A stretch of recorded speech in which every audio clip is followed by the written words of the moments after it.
Hi, welcome to today's video. So today I thought I would talk about two products that I got from Influenster. Influenster, if you are not aware, it's basically a website, or should I say app? I don't know, because they have an app as well, where you can sign up, and I think you link your social media as well with their app, and then they send you these questionnaires every now and then, which you fill out, and then if it's a match with what the brand is looking for, they send you products to review on your social media, or even write reviews on websites like Ulta and Sephora. And of course, this is if you are looking at the makeup, because they do have other categories as well. So if you like to test out food, or I think they have a lot of things, food, drinks, you could basically choose. And I focus mostly on makeup because I like to try out new makeup, and it's always fun to see if you get any boxes from them. So I signed up for Influencer, I think maybe 3 or 4 months back, or maybe even 6 months back. I don't exactly know when, but it's not been a year. And this was one of the first things that I received. This is from Covergirl. So this is the Covergirl Outlast Extreme Wear Pressed Powder, and this is the Covergirl Outlast Extreme Wear Concealer. So these are the two products that I got in my box. Now, since these products were sent to me, the color matches were not really precise. So I got sent the powder. I got sent the shade Soft Honey. So Soft Honey, this is what Soft Honey looks like, and it is very much yellow based, which works for my skin tone. But the only problem was that I think this is probably like a shade or even 2 shades darker than my actual skin tone. So when I did try this out as a powder foundation, my face did look a little bit more darker than the rest of my body, like the rest of my neck and things like that. So I wasn't really able to use this as a powder foundation, but I did try it out 2 times. Once with the sponge that is included here. This is what the sponge looks like, and I did use it with the sponge, and that is when you get the best coverage versus a brush. I tried this with a brush, I tried this with the sponge, and the sponge gives you a very nice full coverage look. At least on my skin, it looked very full coverage, which is also probably why it looked very dark, because the color was wrong. And it is supposed to be full coverage, and they also claim that it is lightweight and non-drying on the skin. Now, I do have dry skin, and this didn't really cling on to dry patches, but with the sponge included, I did feel like it looked very heavy on my skin, probably because I'm used to wearing very liquid skin tint, almost skin tint like products usually. So it did look a bit makeup-y on my face. But I think if it's the right match, color match for me, maybe I can, tone it down. It probably won't look that bad. I don't know. Maybe because it's always difficult to kind of assess these things sometimes when the color match is not perfect. So I'm guessing that might be the reason. I also tried this with a brush, and with a brush, I basically try to use it more as a sort of setting powder kind of a deal, and it was okay. And again, it did not really, because I was using a fluffy brush, it did not really make my face look darker. So I was able to use it better as a sort of finishing, not exactly finishing powder, like a setting powder for my face. But at the same time, the finish didn't look that great. In fact, I preferred my face without this as a finishing powder. And usually I don't use finishing powders. I mostly like to use setting powders, which are luminous. And this is not really very luminous. This is more of a matte to more, I would say, at the max skin-like. There's nowhere is this luminous. So it doesn't work for me as a finishing powder because of my specific preferences. But otherwise, this is actually a pretty good powder if you like powder foundations, and also if you have slightly normal to oily skin. I think this might work really well. Even on dry skin, like I said, it didn't look too bad, in the sense it didn't really sink into my fine lines or anything, but just that it looked a bit heavy on my face.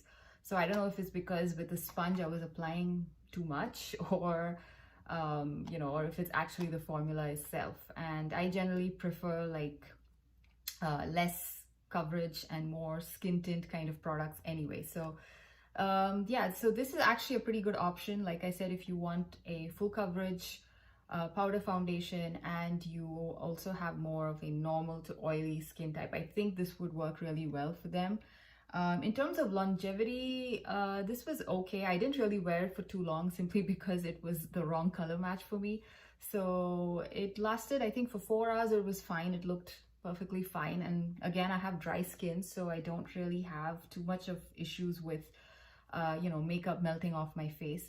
So this is for 4 hours for somebody with dry skin. This looked as fresh as it was when I first applied it. So that was the powder. And the second product that I received is this one, which is the concealer. And I got this in the shade medium beige. Actually, when I first saw the name, I thought, okay, at least this might be a good match, because most of my foundation concealer shades are all generally, if you look at the names, it's always like medium beige or golden beige or things like that. So I thought this might work. This is actually a very good concealer. It is really good at concealing because I did test it out with, I do have a small little scar here, and I think I will be inserting a clip somewhere so you can see. I basically try to cover that up with this, and it does a really good job. A really small amount. It covered it very nicely. The only problem with this one is that, again, the shade is not perfect, in the sense this has got a very strong peachy undertone. And for me, although, I don't know, a lot of people say for dark circles, it's better to use peachy concealers. For me, I like to use something which kind of matches better with the strong yellow undertones in my skin.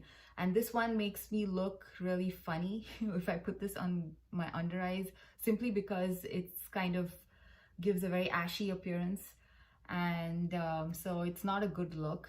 So I just tried it once under my eyes, and yeah, the color match again was the reason why I didn't use it further. But I think it would do a really good job with covering dark circles. If you have more of neutral to cool toned skin. If you have very strong yellow undertones like myself, this might look a bit ashy.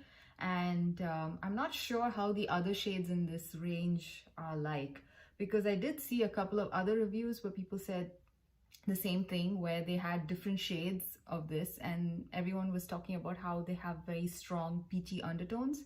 So if you are somebody who is looking for a concealer which has a very good concealing power and you have peachy undertones, this might be a very good one to try out.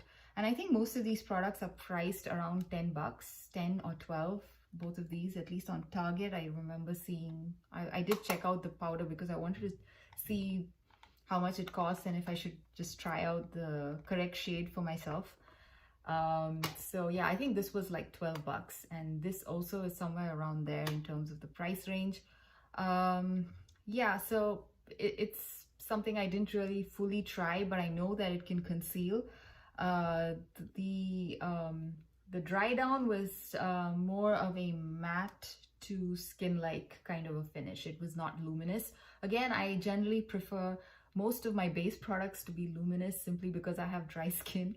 So this was something I probably won't go out and purchase in my shade anyway, simply because, like I said, I prefer luminous finish for most of my base products. So if you are looking for something slightly on the matte side, or even if it's like a little bit, even if you're looking for something a little bit more like skin-like, this is okay, and it does do a good job of concealing. So actually both of these pretty good at concealing. This is also pretty good, like I mentioned in the beginning.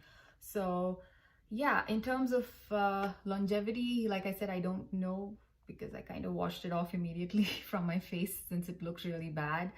But I have a feeling since it's matte, it might last pretty well.